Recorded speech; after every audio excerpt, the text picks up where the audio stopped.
Bueno, a raíz de la visita del secretario de Estado estadounidense Anthony Blinken a México para participar en el diálogo, en la reunión del diálogo económico de alto nivel, pues hubo un cambio de tono en la relación bilateral, por lo menos en lo que se refiere a la expectativa que había de lo que diría el presidente Andrés Manuel López Obrador en su mensaje del 16 de septiembre. Él había dicho que ese día aprovecharía para hablar de la soberanía nacional y de los temas energéticos que dividen a México y Estados Unidos. Y pues pasada esta reunión, el presidente dice que el tono entre los dos gobiernos en la relación bilateral es otro y que ya no habrá necesidad de usar ese discurso para tratar el tema y que en cambio hablará de la paz mundial.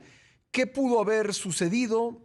Tuvo que ver con la carta que envió López Obrador al presidente Biden y que este contestó.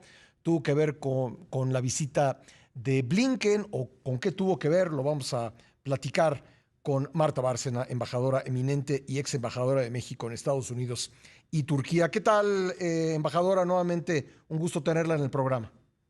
Un gusto estar contigo, Pascal, y con tu auditorio.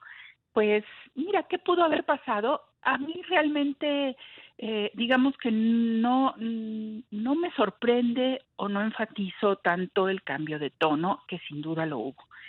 Primero, porque el presidente López Obrador, desde que era candidato, cuando fue presidente electo y posteriormente, estuvo convencido, y creo que lo sigue estando, de la importancia del TEMEC. Y del TEMEC como el marco jurídico para nuestras relaciones económicas con Estados Unidos y Canadá, y sabe de la relevancia de el comercio con Estados Unidos, de las inversiones de Estados Unidos. Yo creo que más bien lo que pasó en los meses y las semanas anteriores fueron serios problemas de comunicación, que se remontan desde la visita del presidente al 12 de julio, en donde realmente no hay un diálogo a fondo, nada más discursos frente a los medios. El hecho de que la solicitud de consultas, que aunque todas las señales nos indicaban que ahí venían, se haya hecho 5 días después del viaje, pues parecía una falta de respeto. Entonces, ahí hubo serios problemas de comunicación, tanto ¿De las dos partes? de las dos partes y al interior de México, y el propio presidente lo dijo en una mañanera. ¿Cómo es posible que yo me haya enterado por un tuit de un ex embajador, refiriéndose a Arturo Sarucán, del inicio de las consultas y no por mis funcionarios? O sea, ahí hubo un problema de comunicación. Luego, el problema de comunicación con Estados Unidos. Luego, el presidente que decía que no sabía que iba a venir Blinken. Y, por supuesto, no sabía a qué venía. Y no es la visita de Blinken, es la segunda sesión del diálogo económico de alto nivel, en donde vinieron 2 secretarios de Estados Unidos. Sí, porque, perdón que te interrumpa, embajadora, ahí en ese punto, cuando se anuncia la visita de Blinken, pues acababa de pasar el anuncio del presidente López Obrador sobre lo que iba a decir en el discurso del 16 de septiembre. Exacto. Y parecía que Blinken venía a arreglar eso y no a participar en la reunión del diálogo económico de alto nivel. Exacto, Pascal, me estás dando la razón. O sea, problemas de comunicación, problemas de que no es posible que el presidente no supiera. No solo se le informa, se le consulta. Oiga, presidente, esta reunión se está programando para estas fechas. ¿Está usted de acuerdo? Porque va a ser unos días antes del 16 de septiembre. Sí. Pero esos temas que a mí me tocó sufrir a veces en carne propia en los 2 años que estuve en Estados Unidos, de que no fluía la información de la Cancillería a Palacio, yo lo resolvía de otra manera, pero se vio clarísimamente aquí. Entonces, eso fue envenenando el ambiente y, como tú bien dices, creando la impresión de que Blinken venía a regañar, a sacar los guantes del imperio, cuando no es así. No es así. A ver, tenemos opiniones divergentes entre México y Estados Unidos en materia de políticas energéticas, sí. Hay opiniones divergentes al interior de México al respecto también. Pues ¿tenemos el marco jurídico para resolver esas opiniones divergentes? Sí, el TEMEC y el proceso de consultas. Y ahora, luego el presidente ha venido insistiendo en que esa solicitud de consultas se derivó de una intriga así la llamó hoy con esas palabras, es decir, que sus adversarios fueron a Washington a convencer al gobierno estadounidense y a su oficina de alto representante comercial de presentar esa solicitud. Mira, yo no lo creo así. Yo creo que desde el inicio de el gobierno, que se empezaron a tomar una serie de medidas en materia de política energética, y al principio el presidente dijo, a ver, yo quiero reforzar CFE y Pemex, pero voy a seguir permitiendo la participación del sector privado. ¿Te acuerdas que dio hasta porcentajes, no? Sí. CFE un porcentaje X, el sector privado X. Pero después vinieron una serie de medidas de corte administrativo por parte de la Secretaría de Energía, de decretos que fueron, digamos, echando piedritas al buche, ¿sí? Porque entonces no parecía que fuera a haber esa apertura a ese modelo mixto, sino que esas piedritas parecían ser puestas nada más justamente para entorpecer la participación del sector privado, que sí se había dicho que iba a continuar. Entonces, yo creo que en diversas ocasiones las empresas americanas, el gobierno americano dijo, oigan, estamos preocupados por esto. Una de las últimas cartas que mandaron el gobierno de Trump fueron 3 secretarios de Estado a México diciendo, estamos muy preocupados por una serie de medidas. Y en México no se leyó bien el grado de preocupación y de molestia que estaba creciendo en Estados Unidos, en el Congreso, en la administración pública y en el sector privado. Había innumerables cartas señalando todas las molestias. No se avanza nada, no se resuelve nada de esas molestias. El presidente empieza a reunirse con algunas empresas, no con todas, pero al gobierno de los Estados Unidos sí le interesa que se resuelvan los temas específicos de una empresa, sí, pero le interesa más la actitud general, porque si no, se la van a pasar en un proceso eterno de resolución de problemas caso por caso, en lugar de en un proceso en donde se ratifique el cumplimiento de México con el TEMEC. Entonces, yo no creo que hubiera esas intrigas.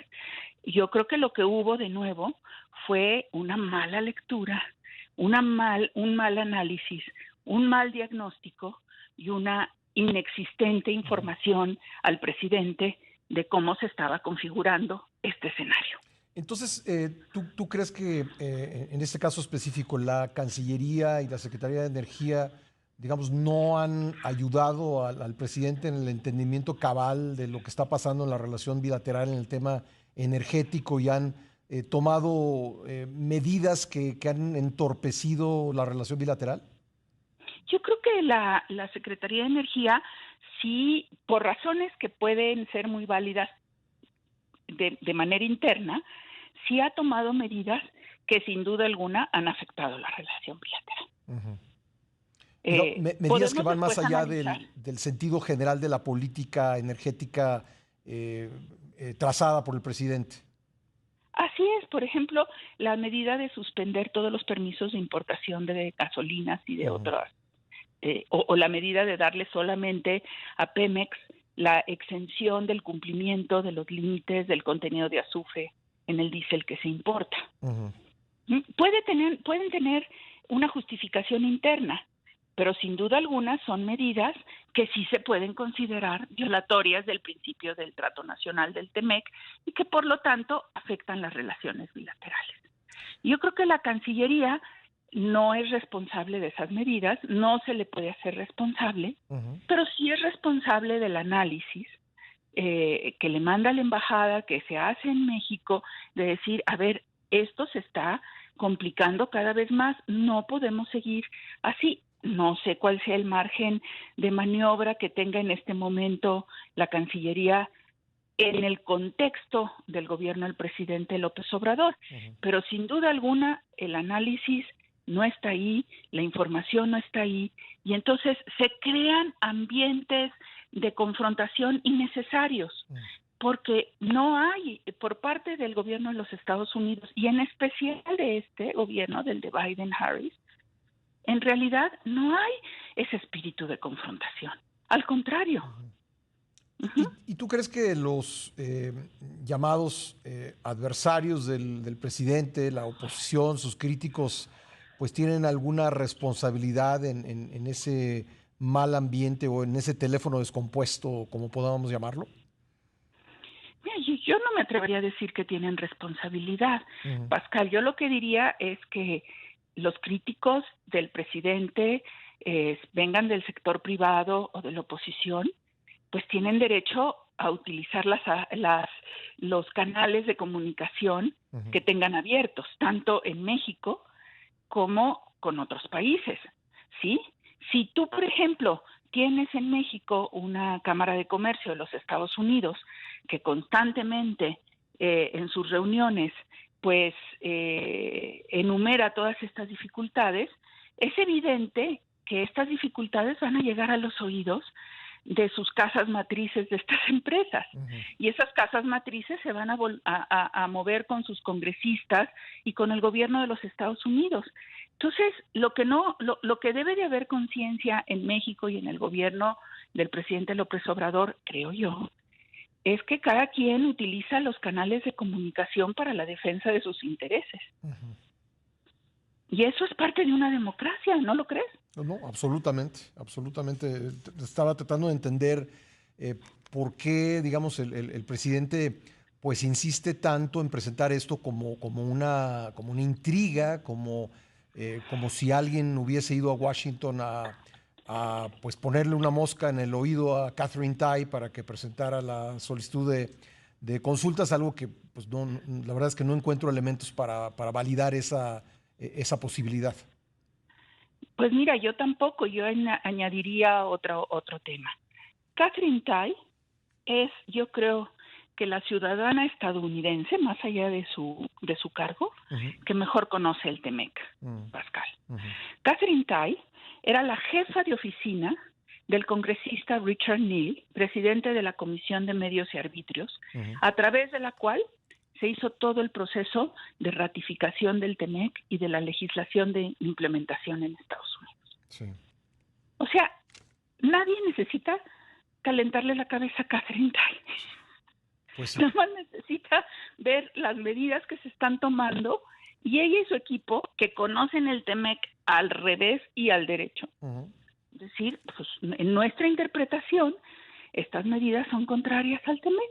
Corresponde al gobierno de México decir, en nuestra interpretación no son contrarias al TEMEC por esto, esto y esto. Y me imagino que es en lo que deben de estar trabajando ahorita las autoridades mexicanas, en la argumentación de por qué las medidas no ujú, son contrarias al TEMEC. ujú, Hay muchos mexicanos, ya vemos muchos mexicanos que creemos que algunas de esas medidas sí son contrarias al TEMEC. ujú.